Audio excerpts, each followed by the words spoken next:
I'm Jericho Brown and I'm a poet, which means that I use language to say what goes unsaid. I grew up in a situation where I wasn't allowed to speak, and because I couldn't speak, what I could do is write. And writing has always been important to me because it allowed me an opportunity to have a place where I put what I thought of as the truth. And I think poetry creates for us opportunities to construct the truth as we see it, and it allows us an opportunity to see ourselves free, to visualize ourselves differently from how we might see ourselves in the world. We can get that on paper, and we can become who we really need to be once we see what we've written down. I first became interested in poetry when I was a kid. My mother would drop me and my sister off at the library. She's an improvisational genius. She didn't think she had to pay for childcare because she knew that there were books, and that as long as there were books, there would be plenty of things for us to do. She also knew that the books were free. As long as we brought them back, we didn't have to pay for them. And she also knew that there would be people there. To this day, I have a huge amount of respect for librarians because whether they knew it or not, they were my babysitters when I was growing up. And they were the people who led me to poetry. I fell in love with poetry because it was short, it was brief.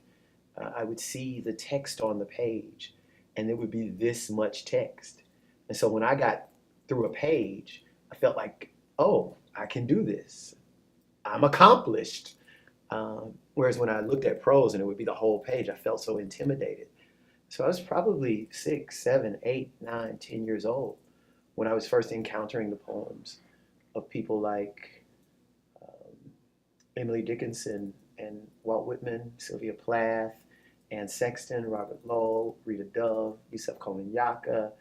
Um, I was reading Phyllis Wheatley when I was very young, and I wasn't really understanding the poems, but I was reading them and enjoying them for the music of language. And I think that early education in poetry, that in many ways I gave to myself, was an opportunity just for me to get through books in a disinterested manner and to enjoy language without trying to assign meaning to each and everything. It helped me understand that when we see beauty in the world, we don't ask beauty what it means. I think being a black gay man in 2017 in particular really has to be about compassion. Um, and the first compassion has to be for oneself.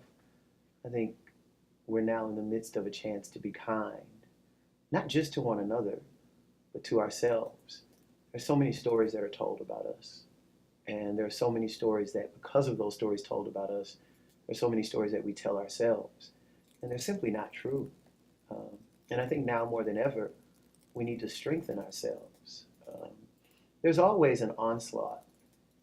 There's always a war against black people all over the world, not just in this country. And we know that. We see that. That's not up for question among black folk. Uh, and I think for black gay men in particular, because we often feel like outsiders in our own in our own families, not all the time, but often. Um, I think what we have to do is learn to take care of ourselves in order to be able to take care of one another. That we have to learn to tell ourselves that we're okay. We have to learn to tell ourselves that we're physically beautiful no matter what we look like. We have to learn to tell ourselves that we're capable, that we can get through a day. We have to learn to make ourselves proud by looking at all the things that we've done that we can be proud of. And I think that's the kind of thing that challenges us right now. Um, and I think through doing that, I mean, and I mean this quite literally, through the exercise of looking in the mirror and every day finding something nice to say about yourself, right?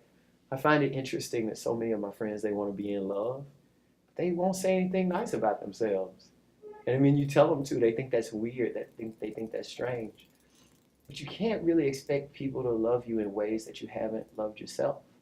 We got to learn to love ourselves. We can't fight any kind of political fight if we don't indeed believe in ourselves, if we don't indeed believe in what we're fighting for. And what we're fighting for is our very souls. There are so many, and there are so many that we even tell to one another. Um, for instance, we've gotten to a point where we're allowing capitalism to define what success is for us, when indeed we're actually very aware that people have been happy without owning mansions. People have indeed lived very happy lives without having three Bugattis. Do you know what I mean? Um, and somehow or another, though, something about social media, something about television, something about the music we listen to has led us to really buy into this belief that if you are not completely invested in capitalism in a way that values money and property over everything else, then you're not indeed a successful human being. This is hugely problematic for black folk who don't have money and property.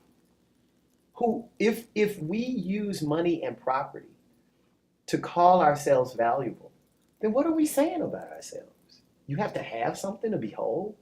You have to own something to be a human being. No, I don't think that's the case. So that's one thing that I think we got trouble with. I also think we have trouble with masculinity, whatever the hell that is. Everybody's working with 27 different definitions of it, none of which are helping anybody. The real question I have isn't whether or not a person is masculine enough to be seen with. It's that if something's going on and I'm in trouble, can you help me out? Uh, and I really don't care how you walk or how much twist is in your walk or not in your walk. Um, I just need the help that I need when I'm in dire straits.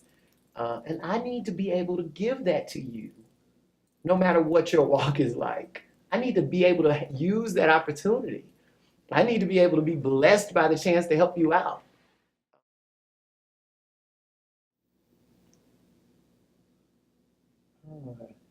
What brings me joy? This is harder to characterize because I know what it is, but I think I just like to see change happen in front of my face.